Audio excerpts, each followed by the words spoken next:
Բարի երեկո հարգելի հետևորդներ, եթերում ABC լուրերի գլխավոր թողարկումն է, ես Սվետլանա Պետրոսյանն եմ, նախ կարևորը համառոտ։ Հոգեկան առողջության կենտրոն տեղափոխված Արմեն Հովհաննիսյանը կյանքին վերջ է տվել, ով է պատասխանատու։ Սուրեն Պապիկյանի հայտարարությունը քաղաքական արձագանք է ստացել, ինչ է տեղի ունեցել Պապիկյանի տաշիր կատարած այցի ժամանակ։ Փաշինյանը խոստացել է առանց քննության վերականգնել վարորդական իրավունքները, սոցիալական աջակցություն, թե պոպուլիզմ։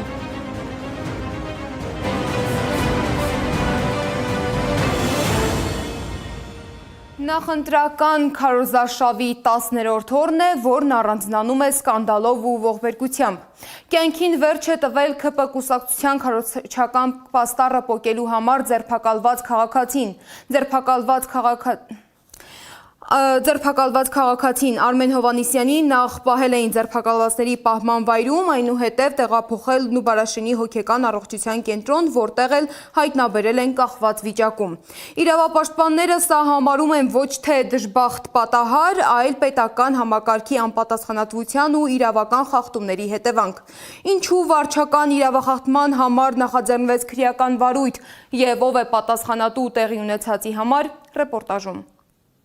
Նախընտրական քարոզարշավի 10-րդ օրը սկսվեց սկանդալով, կյանքին վերջ է տվել ՔՊ-ի պաստառը պոկած քաղաքացին։ Արմեն Հովհաննիսյանին ձերբակալել, ապա տեղափոխել էին հոգեկան առողջության կենտրոն։ Քրեական վարույթ էր նախաձեռնվել քարոզարշավը խոչընդոտելու համար։ Հովհաննիսյանին ՁՊՎ-ում մի քանի ժամ պահելուց հետո տեղափոխել էին հոգեբուժարան։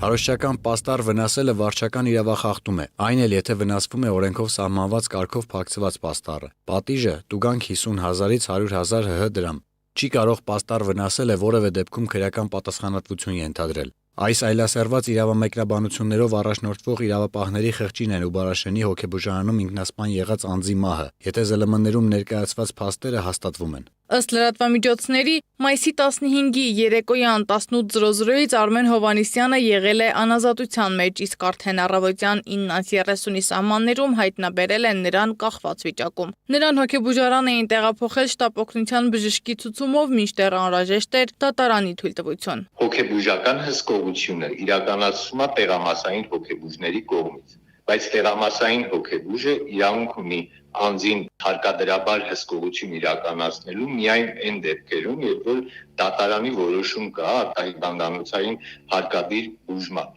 Ոստիկանությունից պարզաբանում են, Արմեն Հովհաննիսյանը ձերբակալված էր եւ գտնվում էր համայնքային ոստիկանության Արտաշատի բաժնի ձերբակալվածների պահման վայրում։ Մայիսի 16-ին ձերբակալվածի մոտ նկատվել է հոգեկան անհավասարակշիռ վարքագիծ, ինչից հետո շտապօգնություն են հրավիրել։ Ինչ է նշանակում բժշկի ցուցում։ Այդ բժիշկը հիմա պատասխանատվության ենթարկվելու է։ Ոստիկանությունն է ուղեկցել նրան, ոստիկանությունն է հենց սկզբից նրան բերման ենթարկել եւ քննչական կոմիտեի հարուցած բարույթը ոչ մի տրամաբանության մեջ չի տեղավորվում։ Առողջապահության նախարարությունն էլ է անդրադարձել միջադեպին, ըստ նախարարության քաղաքացին մայիսի 16-ին է ընդունվել հոգեկան առողջության պահպանման ազգային կենտրոն։ Նա ենթարկվել է նախնական զննության եւ ստացել է համապատասխան նշանակումներ։ Ցավոք տեղի է ունեցել ինքնավնասման ավարտուն գործողություն, որը կատարվել է շատ կարճ ժամանակահատվածում։ Բժշկական անձնակազմն անմիջապես արձագանքել է իրավիճակին եւ իրականացրել անհրաժեշտ շտապ միջոցառումները, սակայն ցավոք պացիենտի կյանքը փրկել չի հաջողվել։ Նման նախադեպ իրավապաշտպան Ժաննա Ալեքսանյանը չի հիշում, ինչպես է ստացվել, որ վարչական իրավախախտման համար մարդու դեմ քրեական գործ են հարուցում ու հասցնում մահվան մի քանի ժամում։ Իրավապաշտպանը պնդում է պետական կառույցներն ու իշխանությունն են պատասխանատու միջադեպի համար։ Սա կյանքի իրավունքի խախտում է, կոպտագույն միջամտություն է, վերջապես մարդու համար է օրենքը, ոչ թե օրենքը մարդու դեմ է։ Այն որ փորձում են հիմա ցույց տալ, որ իրենք իբր թե այդպես հետևում են, որ օրենք չխախտվի, նախընտրական կաշառքներ, մենք չենք տեսնում համաչափ մոտեցում։ Հատկանշական է, որ պաստառ պոկելու համար ավելի վաղ ձերբակալվել էր եւս մեկ քաղաքացի։ Իրավապաշտպան Ռուբեն Մելիքյանն էր ահազանգ հնչեցրել, որ իրեն զանգել էր մի կին ու ասել, որ ՔՊ-ի պաստառը պոկելու համար նրան մետրոյում ցանկանում են ձերբակալել։ Քարոզչական պաստառները պոկելու միջադեպեր շատ են գրանցվում, պոկում են նաև ընդդիմության պաստառները, բայց դրանց համար պատասխանատվության ենթարկված չկա։ Ընդդիմության ներկայացուցիչներն էլ սկսել են սոցիալական էջերում նկարներ հրապարակել ու ահազանգ հնչեցնել, որ պոկում են իրենց պաստառները։ Կոմիտասի պողոտա, սա սուպերմարկետից մի քիչ վերև Նիսանի ավտոսալոնի դիմացի մայթ։ Պատառոտել են Հայաստան Դաշինքի նախընտրական պաստառները, կոտրել են ապակիները։ Եկեք գրազգանք, որ մեր փառապանծ իրավապահները մեղավորներին չեն գտնի։ Նիկոլի թվի արդարադատությունը։ Իրավապաշտպաններն ասում են, քաղաքացու կյանք խլած այս ծանր հանցագործությունը չի կարող ներկայացվել որպես դժբախտ պատահար կամ անձնական ողբերգություն։ Սա իրավական ամենաթողության, անպատժելիության եւ իրավապահ կառույցների կողմից օրենքի բացահայտ խեղաթյուրման հետևանք է, որը ուղիղ համապատասխանում է քրեական օրենսգրքի 478 հոդվածի 2-րդ մասի հատկանիշներին։ Սեդամ Ակարյան, Աշոտ Բարբարյան, ABC Media։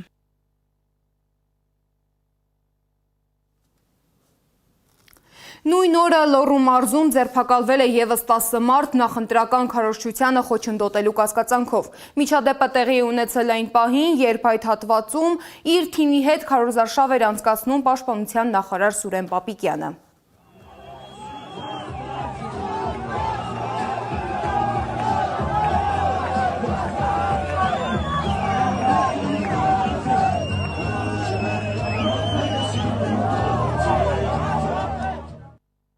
Քննչական կոմիտեից տեղեկացրել են, որ սկսվել է քրեական վարույթ քարոզչությանը խոչընդոտելու հոդվածով։ Ավելի ուշ Սուրեն Պապիկյանը հայտարարել է, որ իրենց ճանապարհը փակողին տրորելու են անցնեն, հավանաբար նկատի ունենալով ընդդիմադիրներից մեկին։ Պապիկյանի հայտարարությանը արձագանքել է Ազգային ժողովի Հայաստան խմբակցության պատգամավոր Իշխան Սաղաթելյանը։ Նա Պապիկյանին հորդորել է ապահովել քաղաքացիների անվտանգությունը, այլ ոչ թե տրորել նրանց։ Լսի, պարոն Պապիկյան, քո պարտականությունը Հայաստանի Հանրապետության քաղաքացիների անվտանգության ապահովումն է, ոչ թե Հայաստանի Հանրապետության քաղաքացիներին տրորելը։ Եվ առհասարակ, եթե դու ի վիճակի ես ինչ-որ բան տրորելու, ուրեմն հավաքի այդ քո թիմին եւ Ադրբեջանի զորքերը, որոնք գտնում են Հայաստանի ինքնիշխան տարածքում, Ջերմուկում, Վարդենիսում, Սյունիքում, հավաքի եւ կազմակերպի ադրբեջանցիներին տրորելով դուրս բերել Հայաստանի տարածքներից։ Դա է քո պարտականությունը, սահմանադրությամբ քեզ տրված լիազորությունը։ Իբրև պաշտպանության նախարար հավաքի ջոկատոտ, ասեն կարող է սկսել Ջերմուկից ներգրավես Վայոց ձորի մարզպետին, ով նաեւ քաղաքացիներին տրորելով ձայն ապահովում ձեր համար, ու կազմակերպի այդ գործընթացը։ Թե չէ մեծ ափր-ծփր խոսելով հոչի կատարի սահմանադրությամբ քեզ տրված լիազորությունները ապահովի Հայաստանի տարածքային ամբողջականությունը։ Ինչպես հասկացաք, նախընտրական քարոզարշավը շարունակվում է մարզային այցերով ու հանդիպումներով։ Քաղաքական ուժերը ներկայացնում են իրենց ծրագրերը, փորձելով համոզել ընտրողներին, որ հենց իրենք կարող են լուծել երկրի խնդիրները։ Նիկոլ Փաշինյանն այսօր նախընտրական քարոզարշավը անցկացրել է Երևանի Դավթաշեն վարչական շրջանում։ Նա բնակիչների հետ հանդիպման ժամանակ հայտարարել է, որ կառավարությունը կընդունի օրենք, որի նպատակն է ապօրինի տների օրինականացումը։ Հիմա մեր մոտեցումը գիտեք, հիմա թղթերով անօրինական է, բայց մենք էս եմ ասում մարդը տունը սարքել է 40 տարի մեջ ապրում։ Ինչ պետք է ասենք, հո չենք ասելու դուրս եկեք տնից կամ հո չենք ասելու։ Հիմա դրա համար, քանի որ շատ է թիվը, հատ մարդիկ դիմում են, հատ-հատով միջև լուծում ենք, տարիներ է տևում։ Հիմա փաթեթով 300 մետր ուժի մեջ է։ Որ 300 մետրը։ Այդ մանրամասն էստեղակ չեմ ճիշտն ասած, որ ասեմ։ Բայց բանն է նա օրենք ենք ընդունում, որ փաթեթով լուծեն։ Նախընտրական փուլում Նիկոլ Փաշինյանը խոստումներ է տվել նաև այն վարորդներին, որոնք նախկինում տարբեր խախտումների, այդ թվում ալկոհոլ օգտագործած վիճակում մեքենա վարելու պատճառով զրկվել էին վարորդական իրավունքից։ Փաշինյանը հայտարարել է, որ նրանք հնարավորություն կունենան առանց նոր քննության վերականգնել վարորդական իրավունքները։ Ինչու է Փաշինյանը առաջարկում առանց քննության վերականգնել վարորդական իրավունքները։ Ինչ արձագանք է ստացել այս հայտարարությունը քաղաքացիների շրջանում, ինչու են շատերը այս որոշումը վտանգավոր համարում կամ կապում նախընտրական պոպուլիզմի հետ։ Ռեպորտաժում։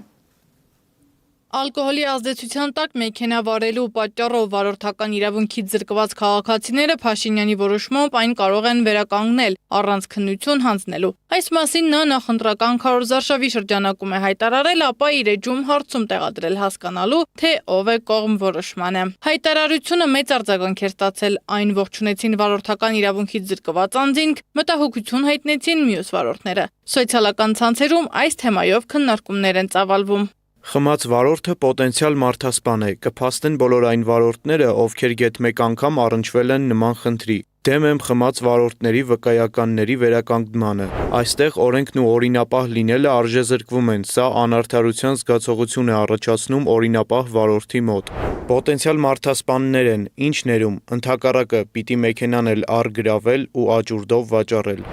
Բազմաթիվ մարդիկ են զոհվել կամ հաշմանդամ դարձել խմած ժամանակ քշելու պատճառով։ Հաստատ չարժեր է լինել։ Իսկ եթե ընտանիք պահելն է հիմնավորում, այո, համակարծիք եմ այստեղ հնչած մտքի հետ, որ ընտանիքի մասին իսկապես մտածողը նախ փողը խմիչքի վրա չի ծախսի, ու երկրորդ կգնա մասնագետի մոտ ու կբուժվի կախվածությունից։ Ղեկին խմած նստած վարորդի պատճառով ես մեռնելուց եմ պրծել, իսկ իր մեքենայում գտնվող 4 ընտանիքի անդամները մահացել են։ Առանց քննության խմած վարորդներին վարորդական իրավունք վերադարձնելը ուղղակի նախընտրական պոպուլիզմ չէ։ Դա հանցագործությունների բացահայտ խրախուսում է։ Այս ու նման այլ բազում գրառումներ ու մեկնաբանություններ են թողնում քաղաքացիները։ Նրանց այդ համակարծիք է իրավապաշտպան Վարազդատ Հարությունյանը։ Նա հիշեցնում է 2018 թվականին նման համաներումից հետո մեծ աղմուկ բարձրացավ։ Մեքենան համարվում է առավել վտանգի աղբյուր եւ հենց դրա համար էլ մեքենա վարելու համար հատուկ ընթացակարգեր են կիրառվում։ Քննություն, նարկոպսիխո ասվածը,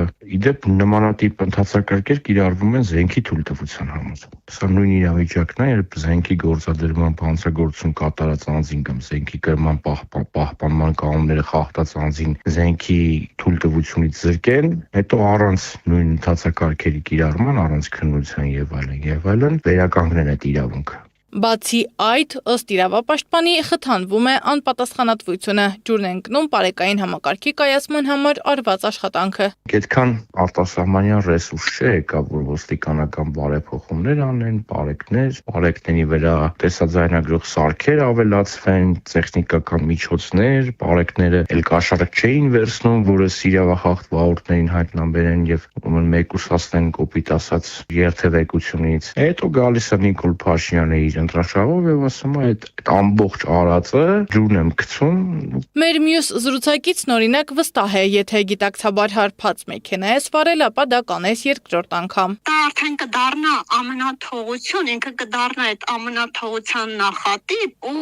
ոնց որ ասած, եթե այսօր ինչ-որ միտեղ որևէ վարորդ ինքն իրան կարա զսպի իմանալով, որ եթե խմած է ղեկին չնստի, երբ որ դա ընդունվի, ինքը արդեն ոնց որ հանգիստ կլինի, կդառնա արխային, հալա վեսաբանա, մեկ առանց քննության կվերականգնվեմ։ Չէ, պետք է լինի ահավոր խիստ, որովհետև այդ երթևեկությունը մենակ իրան չի վնասում, ինքը նաև հասարակությանն է վտանգ ներկայացնում։ Ոչ միայն իրենց, այլև ուրիշների կյանքերի հետ են խաղում նման վարորդները, ասում են զրուցակիցներս ու առաջարկում խստացնել վկայական ունենալու կանոններն անգամ այն վարորդների համար, որոնք վարորդական վկայականից զրկվել են աստիճանաբար, տարբեր խախտումներ անելու հետևանքով։ Քննությունը ես կցանկանայի, որ պարտադիր լիներ ոչ միայն խմած դեպքում զրկելու, այլ երբ որ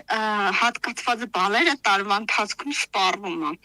Ու այդ սպառվածը ոչ թե ինքը տարին փոխվեց ավտոմատ վերականգնվի, այլ քննություն տաս նոր վերականգնվի։ Դե իսկ Փաշինյանի այս քայլը որակում են որպես պոպուլիզմ ու նախընտրական խոստում։ Վստահ են հետևանքների համար Փաշինյանը պատասխանատվություն չի կրելու այնպես, ինչպես հղի կնոջը վրա երթի ենթարկելու ու նրան կյանքից զրկելու համար։ Սեդամակարյան, Աշոտ Բարբարյան, ABC Media։ Հայաստան դաշինքը Ռոբերտ Քոչարյանի գլխավորությամբ Չարենցավանում է։ Հավաքի ժամանակ երկրորդ նախագահը անդրադարձել է պետական կառավարման համակարգին, ընդգծելով, որ իր կարծիքով ամենաարդյունավետը կիսանախագահական մոդելն է։ Նրա խոսքով ներկայիս նախագահական ինստիտուտը դեկորատիվ բնույթ ունի, իսկ երկրի ղեկավարի համար ըստ Քոչարյանի պետք է սահմանվեն թե կրթական, թե ինտելեկտուալ չափորոշիչներ։ Իմ կարծիքով ամենից ճիշտը կիսանախագահական համակարգն էր։ Եվ չեմ կասկածում, որ նախագահի լիազորությունները պետք է փոխվեն։ Այսօր մենք ունենք դեկորատիվ նախագահ, որը կարող է ոչինչ չանել, չերևալ, պաղպաղակ ուտել, չգիտեմ, դաշնամուր նվագել,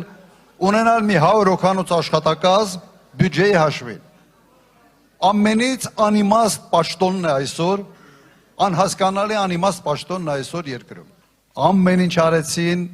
որ որևէ հնարավորություն չունենանք որևէ կերպ ազդելու process-ի վրա։ Նույնիսկ մի պահ մտածեցի, որ միգուցե պետքա Մոսկվա թռնել եւ փորձել գործընկերներին համոզել, որ հնարավորինս արագ պատերազմը կաղնեցվի։ Ասեմ, երրորդ օրը ինձ համար պարզ էր, որ այս կազմակերպվածության այնինչ կատարվում է, լավ բանով չի ավարտվելու։ Նույնիսկ այն ժամանակ դատարանի արգելք ունեի դուրս գնալու, դատավորից ստացել ենք դուրս թռնելու երկիր բացակայելու թույլտվություն։ Բայց COVID-ի ժամանակ էր եւ առանց տեստերի հնարավոր չէր նույնիսկ ինքնաթիռ նստել։ Իսկ ուժեղ Հայաստանը Արմավիրի մարզում է։ Զարթոն գյուղում քաղաքացիները դիմավորել են Նարեկ Կարապետյանին, որը ներկայացրել է Սամվել Կարապետյանի ծրագրային մոտեցումները եւ տնտեսական տեսլականը։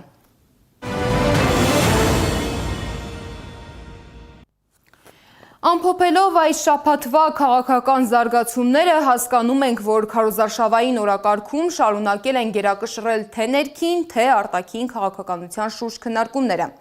Հայաստանի իշխանությունը շարունակում է ընդգծել խաղաղության օրակարգը, մինչդեռ Ադրբեջանը հրապարակային հարթակներում շարունակում է խոսել ուժի դիրքերից, առաջ մղելով միջանցքների, նոր տրանսպորտային ուղիների եւ տարածաշրջանային վերահսկողության իր պատկերացումները։ Սակայն նկատելի է նաև, որ Արցախի կորստից հետո փոխվել է ոչ միայն տարածաշրջանի քարտեզը, այլ նաև քաղաքական խոսույթը հենց Հայաստանում։ Մի ժամանակ Արցախը Հայաստան է եւ վերջ հայտարարող իշխանությունն այսօր արդեն բոլորովին այլ ձևակերպումներ է օգտագործում։ Թե ինչպես է փոխվել Նիկոլ Փաշինյանի խոսույթը Արցախի հարցում 2018-ից մինչև այսօր, ներկայացրել է Սեդակ Մակարյանը։ Արցախը Հայաստան է եւ վերջ։ Ինչով է մեր եղել։ Ինչով մեկ բացատրեք, ինչով այնտեղ դպրոց են կառուցել, մանկապարտեզ են կառուցել, գործարան են կառուցել, ապրել ենք այնտեղ, բնակավայր ինչով է մեր եղել։ Մերը չի եղել։ Ինչու եւ ինչպես է փոխվել Նիկոլ Փաշինյանի վերաբերմունքն Արցախի նկատմամբ, կամ փոխվել է, թե միշտ էլ նույնն է եղել։ Ըստ Հայաստանի նախկին վարչապետ, ազգային ժողովի նախկին падգամավոր Խոսրով Հարությունյանի, չի փոխվել Փաշինյանի վերաբերմունքը, փոխվել է միայն խոսույթը։ Երբ ինքը հայտարարեց, որ Արցախը Հայաստանը է վերջ, ես այդ պահ իմ շրջապատում նստած ասեցի սկսվեց պատերազմը։ Սա ոչ այլ չէ, թե ոչ պատերազմ հրահրելու ակնհայտ անթաքույց նախաձեռնություն։ Որ Փաշինյանը գալիս է Արցախը հանձնելու, Հարությունյանն առաջին անգամ ասել է դեռ 2018 թվականին, երբ падգամավոր էր։ Նման ահազանգ հնչեցրել էր նաև Աղվան Վարդանյանը։ Ես վտանգի կանխազգացում ունեմ։ Այս պայմաններում չեմ կարող վստահ լինել, որ այս ամենը շատ ավելի մեծ խաղի, բարդ ու բազմաշերտ սցենարների համակցություն չէ, ինձ առայժմ անհայտ ծալքերով, շահերով ու հետևանքներով։ Վստահ եղեք, ես առանց հիմքի ոչինչ չեմ ասում։ Եվ եթե այդ ծալքերն ինձ համար պարզ չեն, չեմ էլ կարող բացառել, որ դրանք անդառնալի ողբերգական հետևանքներ չեն ունենալու իմ ժողովրդի, հրապարակի հրաշալի երիտասարդության, Արցախի, իմ պետականության համար։ Վտանգի մասին ահազանգեր հնչել են այդ օրերին, հնչել են նաև անցնող 8 տարիների ընթացքում։ Ընդդիմությունը վստահ է, սա գեոպոլիտիկ խաղ է, Փաշինյանն էլ գործիք Արցախը հանձնելու համար։ Այս խոսույթը վերջերս չի փոխվել։ Նիկոլ Փաշինյանի խոսույթը եւ Նիկոլ Փաշինյանի գործողությունները փոխվեցին Պրահայում 22 թվականին, երբ որ այն նույն մարդը, ով Արցախի վերածնունդի, Ստեփանակերտի վերածնունդի հրապարակում բղավում էր Արցախը Հայաստան է եւ վերջ, այնտեղ ըստ էության ստորագրեց մի թղթի տակ, վավերացնելով, որ Արցախը Ադրբեջան է եւ վերջ, եւ իր արևմտյան պատրոնները անգամ հայտարարեցին, որ Փաշինյանը Հայաստանի առաջի ղեկավարն է, ով պաշտոնապես Արցախը ճանաչեց Ադրբեջան։ Քաղաքական գործիչներն ասում են, ի սկզբանե լավ է պլանավորել հայկական երկրորդ հանրապետության հանձնումն ու այն նախորդ իշխանությունների վրա բարթել է։ Սակայն հիմա հասկանում է, ոչ ոք չի հավատում, թե Արցախի կորուստի համար մեղավոր են ռուսները կամ նախորդ իշխանությունները ու փորձում է արդարանալ, թե Արցախը երբ է մեր է եղել։ Ակնհայտ է, որ Նիկոլ Փաշինյանը Արցախի կորուստը փորձում է հերթական ոսույթով իր վրայից հեռացնել, որովհետև արդեն երրորդ տարին է Արցախի կորուստը, բայց հասարակության համար ակնհայտ է, որ Արցախի կորուստի միակ մեղավորն ու պատասխանատուն Նիկոլ Փաշինյանն է, հետևաբար նախկիններն էին մեղավոր, ռուսներն էին մեղավոր, Արցախի իշխանություններն էին մեղավոր, տեսավ, որ այդ ոչ մի հնարք չի աշխատում, հիմա էլ սարքել է այնպես, որ Արցախը երբեք էլ մերը չի եղել։ Արցախի հայկական լինելու մասին ապացույցներն ու խոսույթներն անիմաստ են համարում փորձագետները։ Այն անառարկելի փաստ են համարում ու նշում, հայկական պետությունը չկորցնելու աղետաբեր ընթացքը կանխելու համար անհրաժեշտ է մասնակցել ընտրությանն ու հեռացնել Փաշինյանին երկրի ղեկավարի աթոռից։ Սադամ Ակարյան, Նոնա Գևորգյան, ABC Media։ Շաբաթվա ընթացքում ՔՊԻ քարոզարշավի ամենակննարկվող պահը Արարատ Միրզոյանի ու Փաշինյանի փսփսոցն էր։ Փսփսոց, որի ժամանակ լսվել էր թուրքերը բացել են արտահայտությունը։ Դեպքից հետո Փաշինյանը հայտարարել էր, որ խոսքը վերաբերում է Հայաստանի ու Թուրքիայի միջև ուղիղ առևտրի մեկնարկի նախապատրաստական աշխատանքների ավարտին։ Այս տեղեկությունը հաստատել է նաև թուրքական կողմը։ Այսինքն, սա նշանակում է, որ այսուհետ տնտեսվարողները կարող են Թուրքիայից ապրանքներ ներմուծել անմիջապես իրենց անունով առանց միջնորդների։ Պատրաստ է արդյոք Հայաստանը դիմակայել թուրքական կապիտալի հոսքին, Անի Աբաղյանի ռեպորտաժում։ Հայաստանի եւ Թուրքիայի միջև սահմանը փակ է, դիվանագիտական հարաբերություններ չկան, բայց առևտրի դուռը բացում են։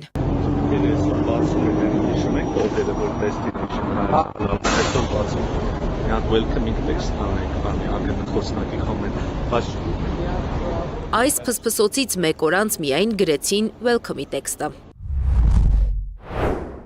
Ողջունում ենք Հայաստանի Հանրապետության հետ երկկողմ առևտուր իրականացնելու արգելքների վերացման վերաբերյալ Թուրքիայի որոշումը, որը Հայաստանի եւ Թուրքիայի հարաբերությունների կարգավորման գործընթացի հերթական արդյունքն է։ Հայկական շուկայի համար թուրքական ապրանքները նորություն չեն։ Տարիներ շարունակ դրանք տարբեր ուղիներով հասել են Հայաստան։ Սակայն հիմա սահմանափակումները պաշտոնապես թուլացնելով եւ լրացուցիչ զսպող մեխանիզմները չունենալով մրցակցության անհավասար պայմաններ են ստեղծում հայ արտադրողների համար։ Հարութ Առաքելյանն է մանրամասնում։ Այս նախընտրական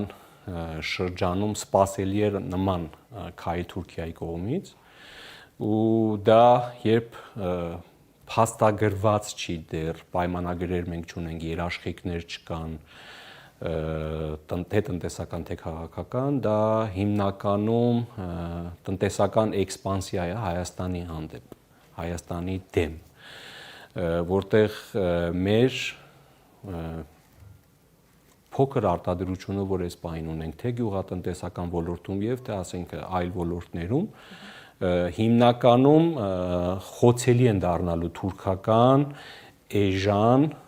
ապրանքի մուտքի պատճառով։ Խաղաղության քողի տակ Անկարան գործարկում է կապիտալի զենքը եւ պատահական չէ ընտրված ժամանակահատվածը, նկատում է Հարութ Առաքելյանը։ Ինչու 8 տարվա ընթացքում հենց հիմա ընտրությունից հաշված օրեր առաջ են նման համաձայնության գալիս։ Թուրքիայի արտգործնախարարությունը այսպես է մեկնաբանում։ Նոր ներդրված կարգավորումների շնորհիվ հնարավոր է դարձել Թուրքիայից Հայաստան երրորդ երկրով կամ նույն երթուղով ժամանող ապրանքները որպես վերջնական նպատակակետ կամ ծագման վայր նշել Հայաստանը, Թուրքիան։ Թուրքիան նախընտրական փուլում նվեր է անում Նիկոլ Փաշինյանին, ընդգծում է Առաքելյանը։ Հայ ազգային կոնգրեսի վարչապետի թեկնածու Լևոն Զուրաբյանը եւս կասկած չունի։ Եթե մենք գնում ենք դեպի խաղաղություն, ավելի ճիշտ, եթե մենք հավատանք Նիկոլ Փաշինյանին եւ Իլհամ Ալիևին, այդ խաղաղությունը այլևս հաստատված է։ Ու եթե հաստատված է, ինչու Թուրքիան ուղղակի չի բացում իր սահմանները Հայաստանի հետ։ Ակնհայտ է, որ այս խորհրդանշական այս քայլը ընդհանրապես կառուցված է մի նպատակով, որ նախընտրական մի իմպուլս ուղարկեն, որով ցուցադրեն իրենց աջակցությունը Նիկոլ Փաշինյանին։ Հարութ Առաքելյանի խոսքով Թուրքիան վերացնում է առևտրի արգելքը, բայց պահպանում է սահմանի ցամաքային եւ դիվանագիտական բլոկադան, ապացուցելով, որ նպատակը ոչ թե քաղաքական բարիդրացիությունն է, այլ զուտ ապրանքային էքսպանսիան եւ փող աշխատելը։ Բայց Անկարան այսպիսով ավելի ընդգրկուն հարց է լուծում։ Երբ տարածաշրջանում անվտանգային վակուում է տեղի ունենում, սա դարավոր այսպես է եղել Հարավային Կովկասը։ Հիմնականում Հարավային Կովկասը 3 գերտերությունների մրցակցության դաշտն է։ Իրանի, ժամանակի Օսմանյան կայսրության կամ Բյուզանդյան կայսրության եւ արդեն հետո Ռուսաստանի։ Հիմա Իրանը զբաղված է իր խնդիրներով, Ռուսաստանը իր խնդիրներով, որոնք երկուսն էլ առաջացել են Ամերիկայի Միացյալ Նահանգների դրդմամբ։ Հետևաբար մնում է տարածաշրջանում Թուրքիան, որ այս վակուումը պիտի լրացնի։ Եվ որովհետև Թուրքիան նաև պետք է Միացյալ Նահանգներին միջին միջանցքը վերջնականապես գործարկելու համար։ Բարձրացրած խնդիրները հաշվի առնելով զրուցակիցներս նշում են, հարևան պետության հետ չեն կարող շարունակ փակ սահմաններով ապրել, բայց կան կարևոր ու զսպող մեխանիզմներ, որ պաշտոնական Երևանը պետք է ձեռնարկի։ Այն պահից, երբ որ Հայաստանի Հանրապետության ազգային ժողովը կգնահատի աշխատելով արտգործնախարարության եւ ազգային անվտանգության ծառայության միասին, որ տվյալ երկիրը այլևս չունի համակարգային հայատյաց քարոզչություն, հետեւաբար չի կարող ունենա ինչ որ չարամիտ գաղտնի պլաններ կապված երկրի կլանման, չգիտեմ, տնտեսական ագրեսիայի կամ այլ տեսակի ագրեսիաների առումով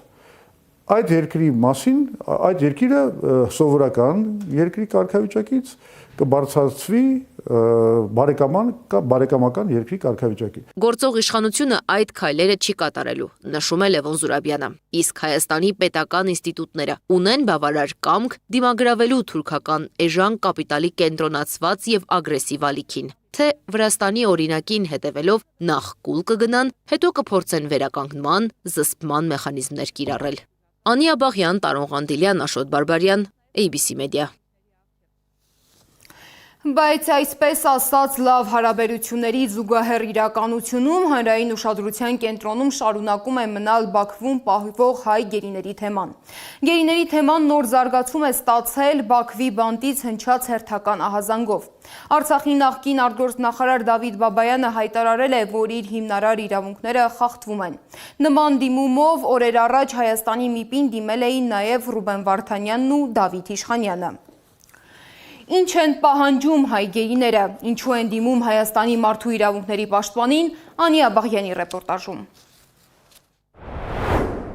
Այս դատավարությունը ոչ թե դատավարություն է, սա էթնոքաղաքական վենդետա է, էթնոքաղաքական լինչ է ուղղված մեր ժողովրդի անցյալի, ներկա եւ ապագայի։ Արցախի նախկին արտգործնախարար Դավիթ Բաբայանն է Բաքվից ձայնագրությամբ ուշադրություն հրավիրել ապօրինի դատավարությանը։ Տարբեր տարիներին Ադրբեջանի բանտերի մասին ահազանգել են թե միջազգային կազմակերպությունները, թե հենց ադրբեջանցի լրագրողները։ Օրինակ Human Rights Watch-ը հրապարակել է հայ գերիների նկատմամբ բռնությունների եւ նվաստացումների մասին տվյալներ, նշելով, որ կան ծեծի, էլեկտրաշոկի եւ հարկադրանքի վկայություններ։ Իսկ Եվրոպայի խորհրդի խոշտանգումների կանխարգելման կոմիտեն Ադրբեջանի իրավապահ համակարգում խոշտանգումները ժամանակին բնութագրել էր որպես համակարգային եւ լայն տարածում ունեցող երևույթ։ Իսկ վերջին մեկ ամսվա ընթացքում Բաքվից հայ գերիները դիմում են նաև Հայաստանի մարդու իրավունքների պաշտպանին եւ պահանջում Բաքու գնալ տեսակցել նրանց։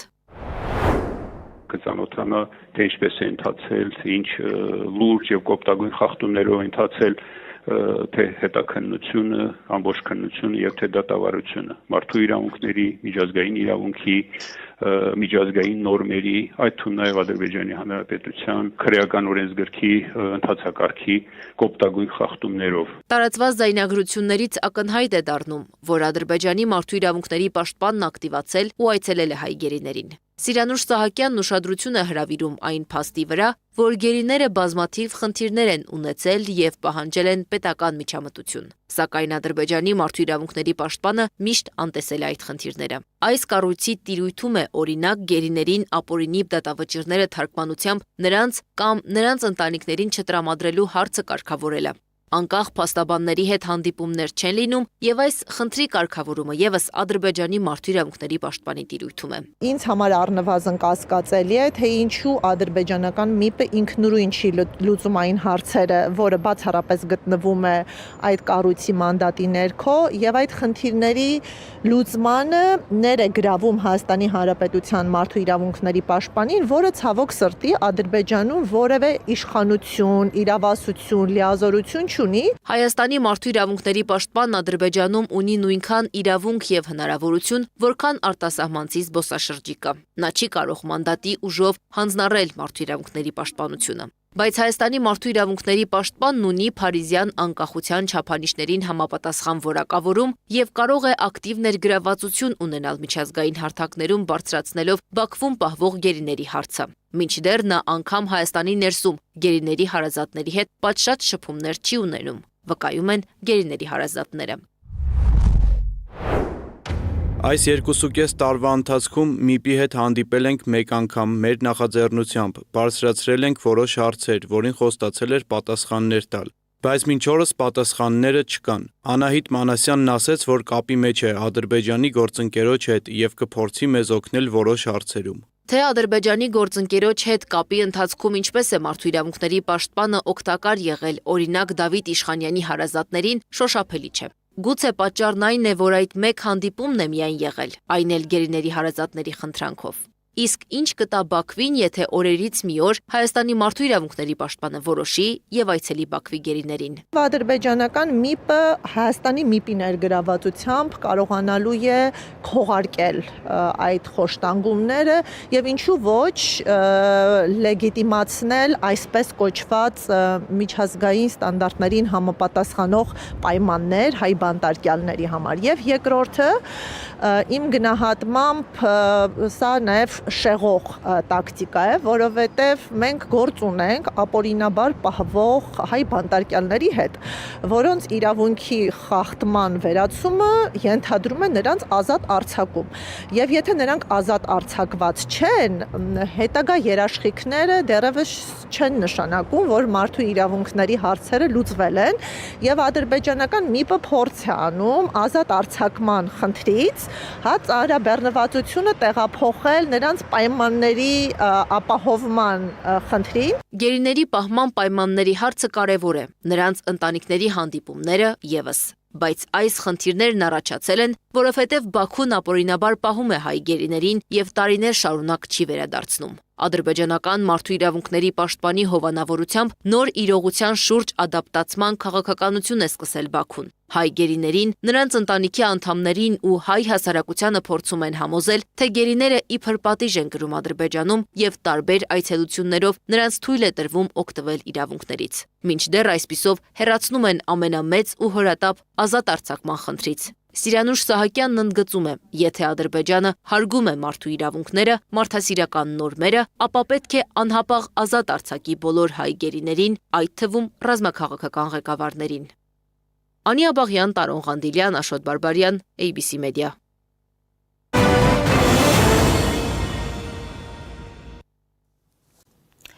Երբեմն լինում են մարդիկ, որոնց մասին պատմելիս բառերը չեն հերիքում, որովհետև նրանք պարզապես ապրել չեն սովորեցնում, նրանք սովորեցնում են զգալ կյանքը։ Գաբին հենց այդպիսին էր, փոքրիկ աղջիկ, որի ծիծաղը կարծես դեռ մնացել էր այն այգու արահետներում, որտեղով քայլում ու զրուցում էինք ես ու Գաբիի մայրը, Վարդուհին։ Այսօր Գաբիի պատմությունը գիրք է դարձել։ Գիրք սիրո, պայքարի, ընտանիքի ու լույսի մասին։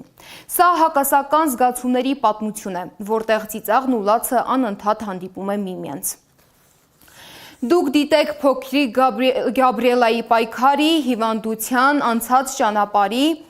անցած ճանապարհի եւ Գաբի գրքի մասին ռեպորտաժը։ Այսքանով ավարտում ենք մեր թողարկումը, շարունակեք հետևել մեզ սոցիալական բոլոր ցանցերում։ Շնորհակալություն, որ մեզ հետ էիք, մնացեք խաղաղությամբ։ Բարի գիշեր։ Երբ որ բժիշկը ասեց, «Էլ չենք կարողանում», ես ու հայրը պտտվեցինք ու Գաբին գոռացինք, «Գաբ, դու բուժված ես»։ Ֆանտաստիկ բան էր, որովհետև մենք զգում էինք, որ ինքը բուժված է։ Ու ուզում եմ մի բան ասեմ, թե շատ եմ սիրում։ Շատ եմ սիրում։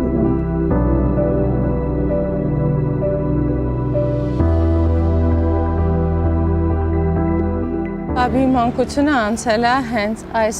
այգում, Սուրբ Մարիամ Աստվածածին եկեղեցին մեր աջ կողմում է, եւ եթե եղանակը թույլ էր տալիս, Գաբին քնում էր այստեղ, Գաբին քայլեց այստեղ, Գաբին աղոթում էր այստեղ, Գաբին ամեն թռիչքից առաջ լացում էր, որ ինքը պետք է հասցնի եկեղեցում լինի, Գաբին ասում էր, որ ինքը ուզում է երգի եկեղեցում։ Համայն հայության Գաբին է, Գաբրիելան, որի աղոթքի ձայնը կարծես մնացել է եկեղեցու լուր պատերի ներսում, ծիծաղը այգու արահետներում։ Ամեն գիշերին փոքրիկ Խենթուկը ասում էր. «Մամ, դե Նարեկ կարդա, որ քնեմ»։ «Մամ, Հաջան, լսի, մի հատ կնայես Նարեկի մեջ մատի համար աղոթք կա»։ Ճկույթս ցավում է։ Գաբին կյանքը սիրում էր անսովոր ուժով։ Նույնիսկ ամենածանր բուժումների, ցավի ու անքուն գիշերների մեջ նա կարողանում էր ժպտալ, ուժ տալ իր ընտանիքին ու իր կողքին պայքարող փոքրիկներին։ Կարծես ինքն էր մխիթարում բոլորին։ Երբեք չի օգտագործել բառը, հա, ես հիվանդ եմ։ Երբեք չի նեղվել նրանից, որ ինքը մազեր չունի։ Ինքը ասում էր, ես շատ սիրուն եմ։ Ես մեծ եմ, մայրիկներ, բայց ձեր երեխաներին բացատրեք, որ երբ որ տեսնում են ինձ նման երեխա, չգնան հարցնեն, ինչի դու մազեր չունես։ Ես կհասկանամ, բայց իրանք չեն հասկանա։ Մայրը Վարդուհին ասում է, դեռ պայքարի առաջին օրերից զգում էր, որ մի օր գրելու է Գաբիի մասին։ Ոչ միայն նրա հիվանդության, այլ նաև նրա ապրելու ձևի մասին։ Նախ ես ի սկզբանե ուզել եմ գրել գիրք Գաբիի պայքարը, երբ որ ես տեսա, ես ուղղակի զարմացած էի, ես չգիտեի, որ նման պայքար հնարավոր է։ Եթե ես այդ ժամանակ գրեի, իմ գիրքը լինելու էր շատ չար գիրք։ Գաբիի մասին գիրքը պարզապես պատմություն չէ։ Սա աշխարհը Գաբիի աչքերով տեսնելու հնարավորություն է։ Աչքեր, որոնց մեջ նույնիսկ ամենածանր պահին լույս կար։ Լույս, որը երբեմն ավելի ուժեղ էր, քան ցավը։ Այս գրքում ես ամփոփել եմ ամբողջությամբ Գաբիի մտքերը։ Թե ինչեր էր ինքը ասում, ինչ էր ինքը տեսնում, ոնց էր ասում, որ այնտեղ ցավ չկա, ոնց էր ինքը նայում կյանքին ու գոհանում ամեն օրով։ Ու այս գրքով ես խոսում եմ մեծ հավատքի մասին, իր ֆենոմենալ մտքերի մասին։ Այս գրքով ես ուզում եմ, որ մարդիկ չհուսահատվեն։ Ես չեմ ուզում, ինքն է ուզում, այս մտքերը ինքն է ինձ տվել, ես չէի կարող։ Իսկ ուզում էր Գաբին, որ իր պատմությունը մի օր գիրք դառնա, որ մարդիկ ճանաչեն իր անցած ճանապարհը, իր պայքարն ու իր լույսը։ Գաբ, կուզես ես դու գիրքդ գրես։ Ասեց չէ։ Այս ինչի Գաբի։ Ասեց, որովհետև շատ եմ ասել այս բառը, բայց էլի պետքա կրկնեմ։ Ասեց, որովհետև ես տեսնում եմ դուրսը, ես տեսնում եմ մարդկանց,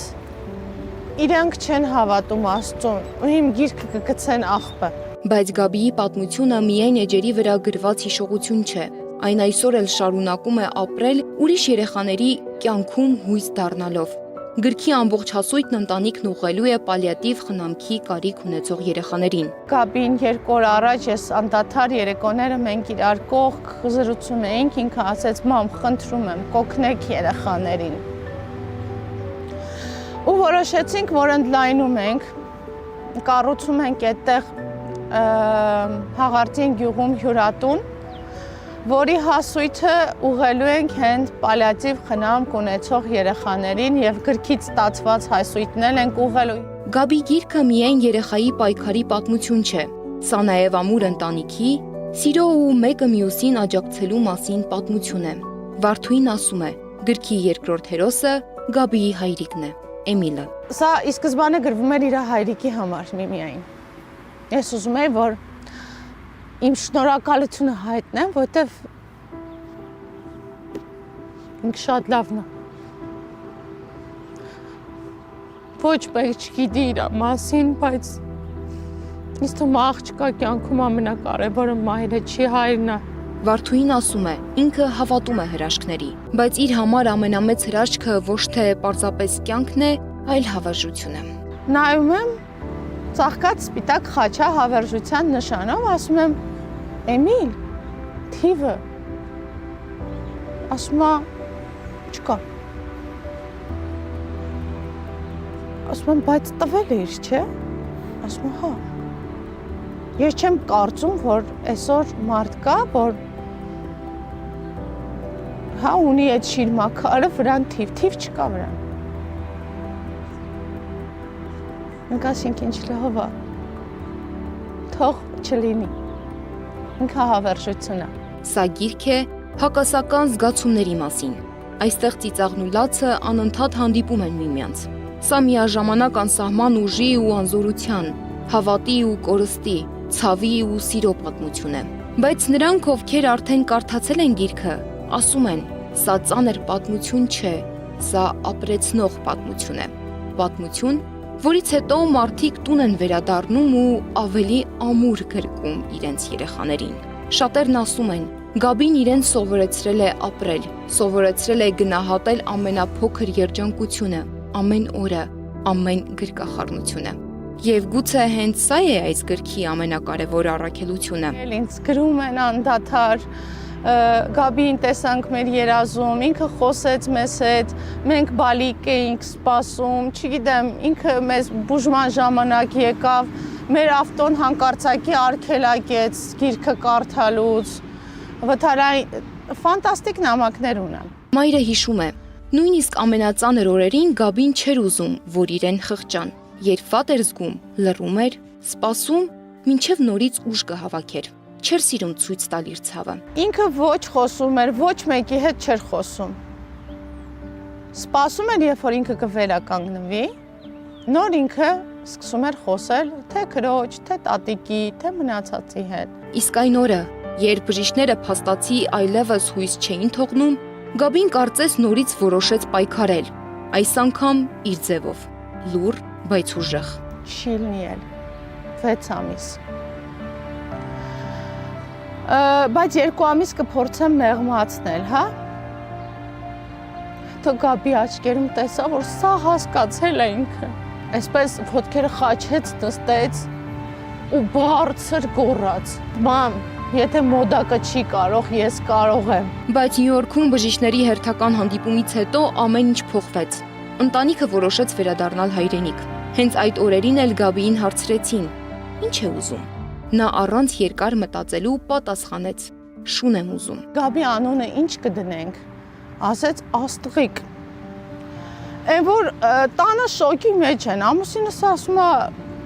Ավչարկա հովվաշուն Աստղիկ, հո դուք խայտարակ չեք։ Տղաս ասում է ես չեմ տանի իրան զբոսնելու, մամ, կասենք Աստղիկ, ասենք լավ, ասեցինք կներեք, լավ, կտարը հանում ենք, Գաբին չի Աստղի։ Ասեց մամ, ինքը ոստիկանական շուն է, իսկ իրանք ունենում են աստղեր։ Դրա համար ինքը պետք է լինի աստղի ու վերջ։ Իսկ Գաբիի աչքերով աշխարհը տեսնելու համար Գաբի գիրքը կարելի է ձեռք բերել Զանգա գրախանութների ցանցից, HiPost-ի բոլոր բաժանմունքներից, նաև My Book Store on-line հարթակից։ Գիրքը հնարավոր է պատվիրել աշխարհի ցանկացած կետից, դառնալով Գաբիական լույսի շարունակությունը։ Լույսի, որը չի մարում նույնիսկ կորստից հետո եւ շարունակում է ապրել մարդկանց հիշողության, սիրո ու ապրելու կամքի մեջ։